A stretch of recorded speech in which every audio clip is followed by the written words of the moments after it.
morning! At ngayon para araw to ay January 25, araw ng Sunday. Dito po tayo ngayon sa Umalquain. At magra-ride po tayo going to Ras Al Khaimah. Then akit po tayo ng Jebel Jais.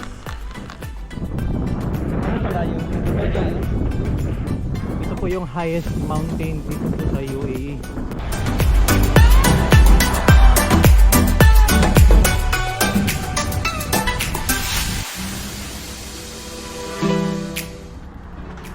So, andyan po yung entrance guys, oh, sa Al Marjan Island. Nasa dulo pa yung project po natin. Grabe, napakaganda ng lugar guys. So ngayon, from here on the way na tayo so Ras Al Khaimah proper. Buti na lang may nakita tayong gap guys dito sa barrier. Dito po tayo dadaan dahil mas safe doon sa kabila magdano. May parang may bike lane pa doon sa kabila.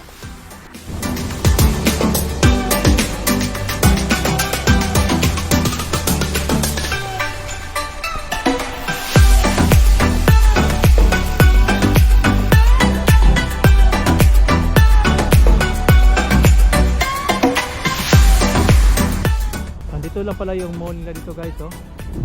Nasa entrada pa ng Ras Al Khaimah. Ano pangalan ng mall dito? Al Hamra Mall. Ito pala yung Al Hamra.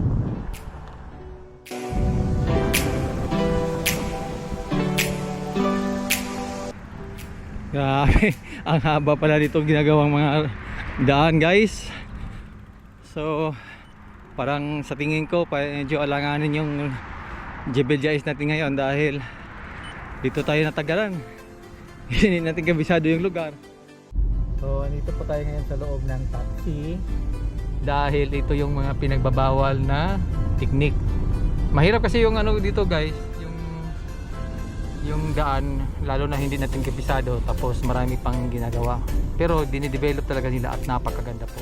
Napakaganda ng lugar. Pare, which is the most beautiful mall here in Ras Al Khaimah?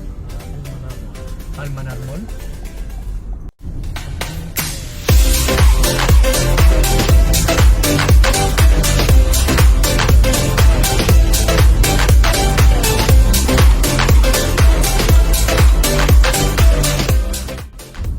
Grabe na ganda ng lugar dito guys.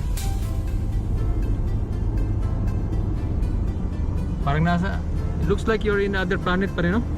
Yeah, it looks like you're in Mars. Very nice.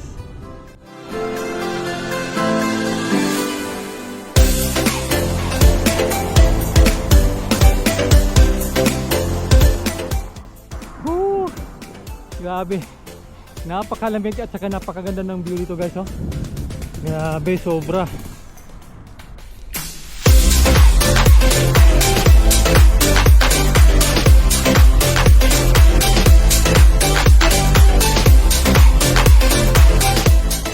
So yung gradient nasa 4.8 degrees. Kayang-kaya lang.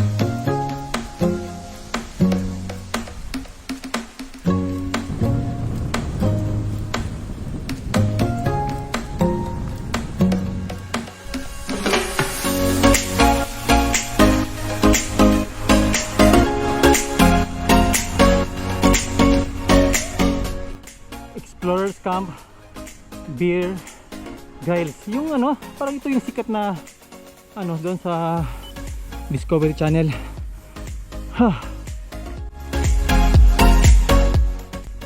Grabe guys, oh. Kung titingnan niyo yung bundok na yon, parang may mga layers siya. Grabe, napakaganda guys. Sulit yung pagpunta ko dito ngayon. Woohoo! Grabe, ganda. Ha. Marami din mga motorcycles guys. Umakyat dito. Grabe, gaganda ng motor guys oh. At saka yung napansin nyo guys, yung bundok na to, may mga layer siya. At saka yung layer na to, na-extend pa to sa kabilang bundok. Ayun oh. Same yung ano, yung slope ng mga layers. At saka nag-extend pa yun sa dulo, yung sa kabilang bundok pa. Grabe. Woohoo! Napakaganda guys. Pero maya maya nito, gagamitin natin yung 360 pababa para makita lahat yung mga dinaanan natin. Buti na lang malamig yung panahon ngayon guys. Tamang tama yung pagpunta ko. Grabe guys. Grabe, wala akong masabi. Napakaganda. Napakaganda at napakalamig. Woohoo!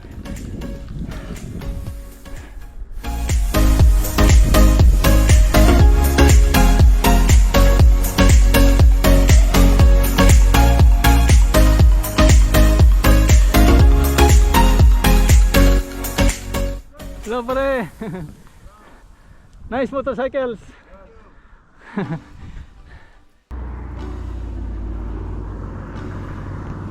Marami pang kanding guys oh.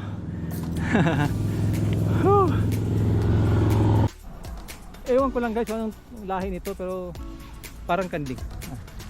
Yan oh. Nauna yung leader.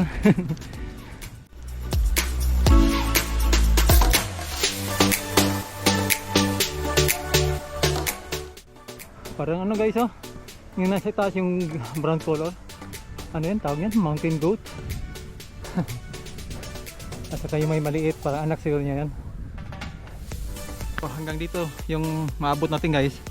Pero grabe, sulit na. Napakaganda ng mountain guys oh. Nakita yung mga layers na yun oh, pababa mula doon sa kabilang mountain. Grabe, napakaganda. So mula dito guys, gamitin natin yung 360 natin para ma-enjoy nyo yung view mula dito sa tuktok ng bundok going down.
Maaga pa guys, oh, alas 10 pa.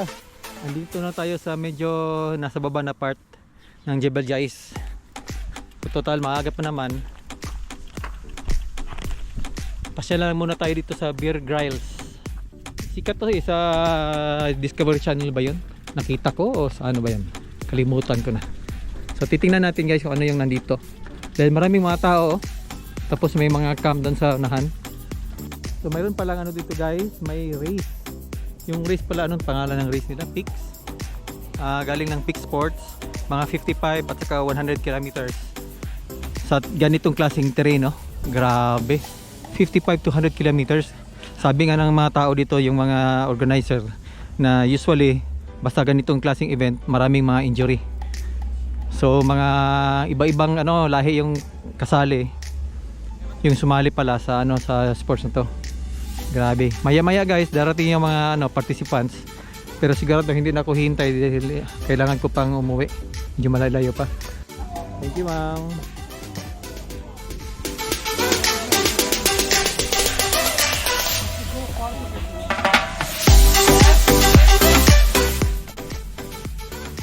Grabe guys, napakaganda dito.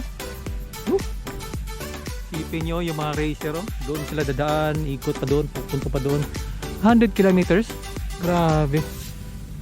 Grabe, napakaganda ng lugar ito.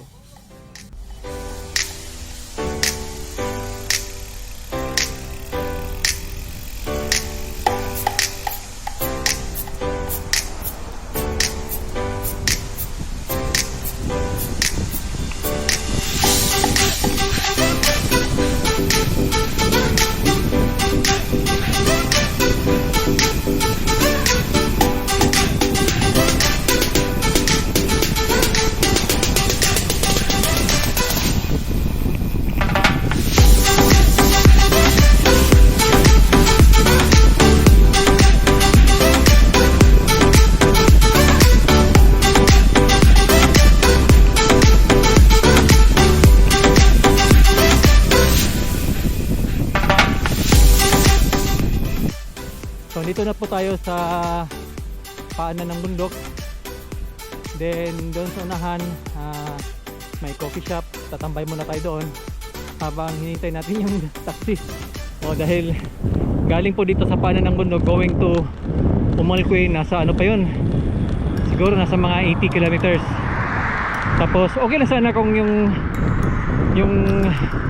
daan okay.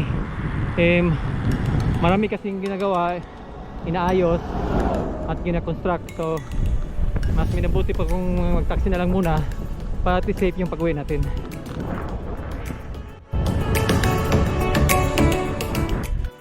Nandito tayo ngayon sa Adnoc Petrol Station guys.